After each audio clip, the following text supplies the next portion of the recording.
ભરૂચ જિલ્લા local crime branch પોલીસને વિદેશી દારૂની હેરાફેરી અંગે એક મોટી સફળતા મળી છે। અંકલેશ્વરથી ભરૂચ તરફ જતા સર્વિસ રોડ પર નર્મદા ગેટ હોટલની બિલકુલ સામે પોલીસે ચોક્કસ બાતમીના આધારે વોચ ગોઠવીને એક શંકાસ્પદ ઇકો ગાડીને ઝડપી પાડી છે। જો કે પોલીસને જોઈને ગાડીનો ચાલક વાહન રસ્તા પર જ મૂકીને નાસે છૂટવામાં સફળ રહ્યો હતો। પોલીસે ગાડીમાંથી મોટી માત્રામાં વિદેશી દારૂનો જથ્થો જપ્ત કરી કાયદેસરની કાર્યવાહી હાથ ધરી છે।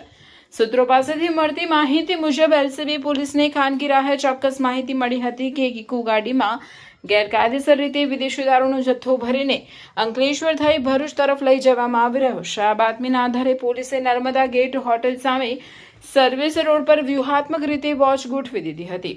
પોલીસ ટીમે બાતમીવાળી ઇકો ગાડીને આવતી જોઈ તેને અટકાવવાનો પ્રયાસ કર્યો હતો, પરંતુ પોલીસને સામે ઊભેલી જોઈને ગાડીના ચાલકના હોશ ઉડી ગયા હતા।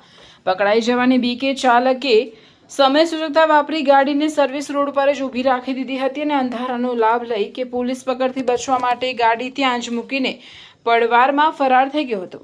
પોલીસે બિનવારસી હાલતમાં મુકાયેલી ઇકો ગાડીની સઘન તલાશી લેતા અંદરથી ગુપ્ત રીતે છુપાવેલ વિદેશી દારૂનો મોટો જથ્થો મળી આવ્યો હતો।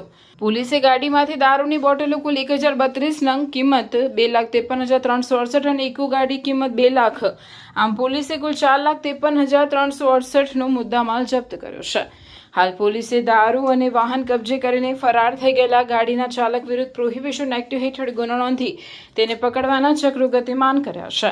આ દરોડાના પગલે સ્થાનિક બુટલેગરોમાં ભારે ફફડાટ વ્યાપી ગયો છે।